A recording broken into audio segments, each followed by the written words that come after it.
I think you have the distinction of being the only guest on our show who once worked on the show. You know what? I think so. We call this a full circle moment. I started my career in production, now have the absolute privilege of being a reporter for the very company that I grew up in. And yeah, I spent some days in the control room. And I have no idea what goes on in there because they don't let me walk in there. But what exactly did you used to do? You name it, Paul. Okay. I was a step above the interns, okay. you know, so my degree served me well, but we prepped the edits, we shipped the bins to site so that this whole production could happen. Because I remember during COVID, we had you on, you were at a game, and I said to either Danny or Jamari or somebody, I said, I know her from somewhere. I feel like I constantly have to connect the dots for everyone. You knew me years ago, you know? So I did remember very specifically you going to Auburn. Yes.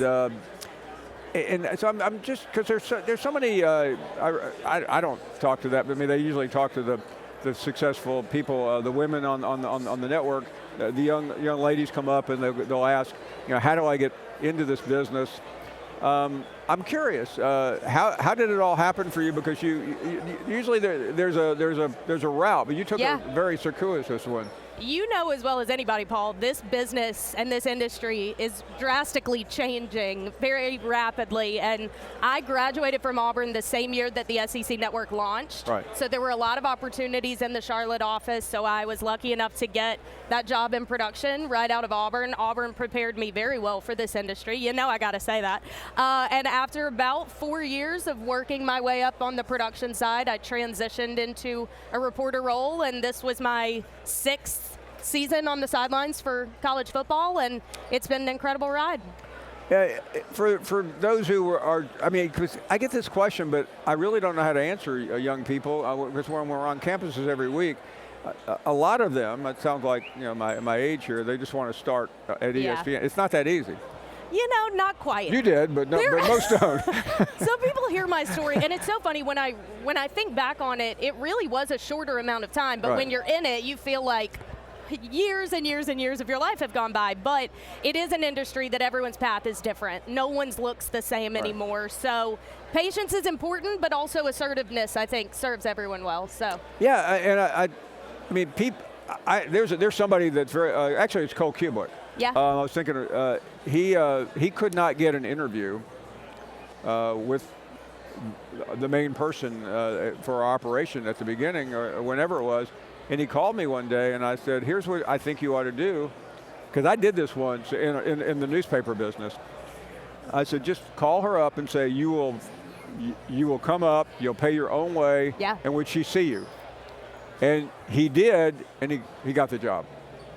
You never know what random opportunity is going to be the thing that kind of tips the scale in the other direction. I weaseled my way onto the red carpet at the ESPYs right after I graduated college. Somehow my dad came with me, ran camera for me. I didn't have a job. That's funny. Just, fake it till you make it is a real thing. That's amazing. But also just having that work ethic. And look, it served you well, Paul. Well, yeah. I mean, I've had so many careers since you were born that I'm not sure I can remember them all. But that's how I was trying to get a job in fact in Birmingham at a newspaper. Yeah. Barely out of college, and I mean the problem, the dirty little secret is that too many people in this industry are too cheap, frankly. And once they hear somebody will pay their own way, they'll go, oh, okay. I know. And I did that. I said, hey, and I showed up and I got the job. So I think I used that. Cole benefited. I'm not sure it benefited me that much. I frankly thought I should have had the job anyway. Don't tell anyone that, Paul. But so let's talk about what you do, and because you do the sidelines, you do a lot of other things.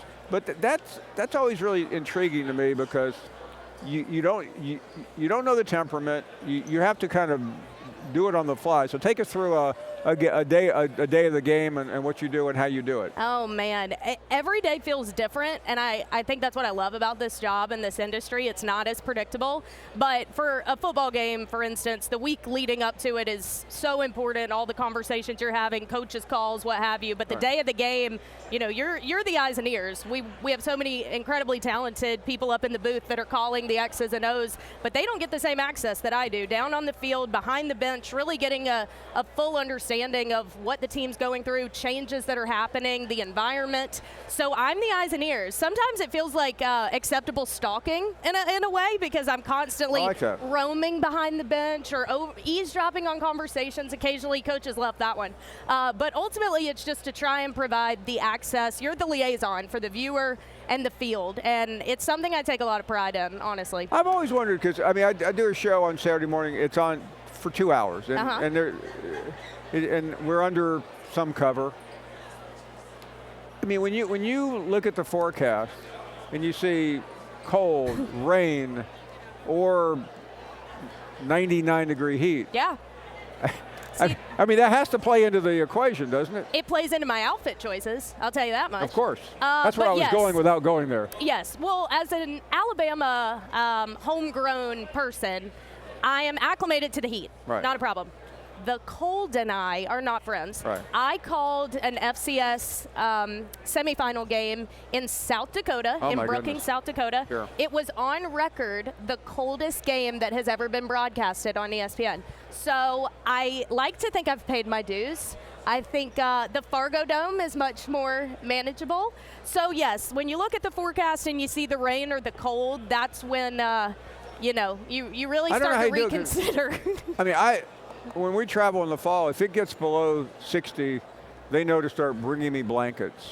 Thank you. You get it. But I mean, and we've had some ridiculously cold, but nothing like that. Yeah. Yeah. How I did was you never survive? the same. I barely did. I think it was -8 when we kicked off. I ordered a jacket from Amazon that was a heated jacket, so I charged it overnight. You have to tell me where to get one of those. The guys up in the booth were having the best time ever. They kept, talking about the hot chocolate they were having, and well, because people, I mean, I guess if you've never done it, it's one thing to be, out in the cold, but it's another thing to be out in the cold and trying to concentrate here, work, correct, and not just say, I've had enough of this. I'm finding another career. I mean, yes. So what kept you what got you through the day is what I'm trying to ask. My Lord and Savior. I mean, I was we finally got to the important stuff. I was unwell. Yes, my heated jacket and my love for my job and just wanting to do a good job. But what's tough about it is I have to talk. Right. And I was fumbling over my words because my mouth's frozen. So that was a difficult element of it. But it was also a very good game. So I think that helped. No, I mean, it's I've told this story before, but it was the biggest story of my young newspaper career. I was covering Bear Bryant's final game. Yeah. And I wasn't overly bright. I didn't look at the forecast. I had a sport coat on. And the last quarter took about an hour. And then the press conference was outside. And it got down to the single, maybe between single digits and teens wind chill.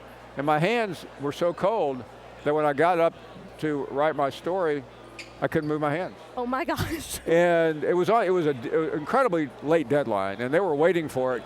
So I went into the restroom at the press box in Memphis, and there was no hot water.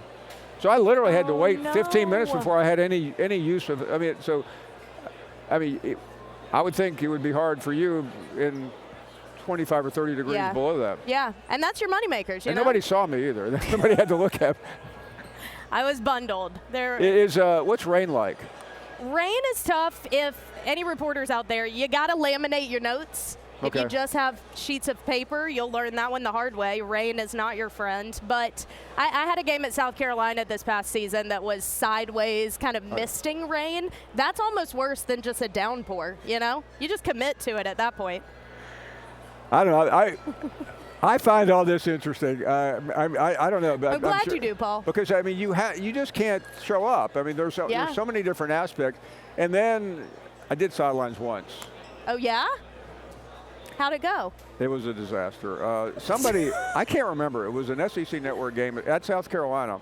Oh. I'm not going to tell the story again. Oh, man. But somebody, I don't know, somebody couldn't make it, and we were already there doing SEC Nation, and they let me do it. And they didn't tell me that you just couldn't ask anything. Oh, no. And it was an upset. The Citadel upset South Carolina. It was the year that Spurrier quit. Okay. And whatever the guy's name was coaching at South Carolina. And it just so happened, Taylor, that the coach of the Citadel, the year before, they had played Florida State. And I'd been on SportsCenter or something. And I said, why can't Florida State play a legitimate team? Why are they playing a high school team? And this guy saw it, and when I tried to interview him, he didn't want to talk to me. It was the biggest win of his career. No but way. he did. He was. I said, Coach, it must be whatever. Must be one of the greatest moments. It was fine. Like, get away from you. We're done here. I was not asked to come back. Oh, what a bummer. It was a one and done. And the worst part was, we spent the whole previous night. I was with Taylor and somebody else. I can't remember the color.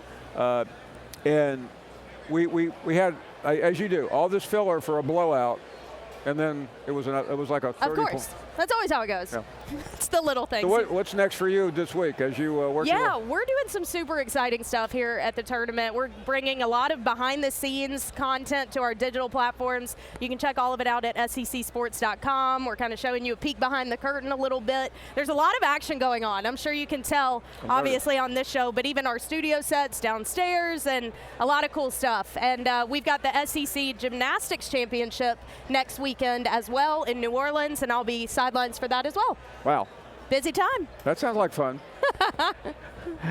Taylor Davis, what a career, from working in the back bowels of the Finebaum Show to absolute stardom here. Full circle, Paul. We got to do it more often. We will. Well, thanks so much, Taylor. Great to see you. Thank you. We'll take a short break. We're back right after this.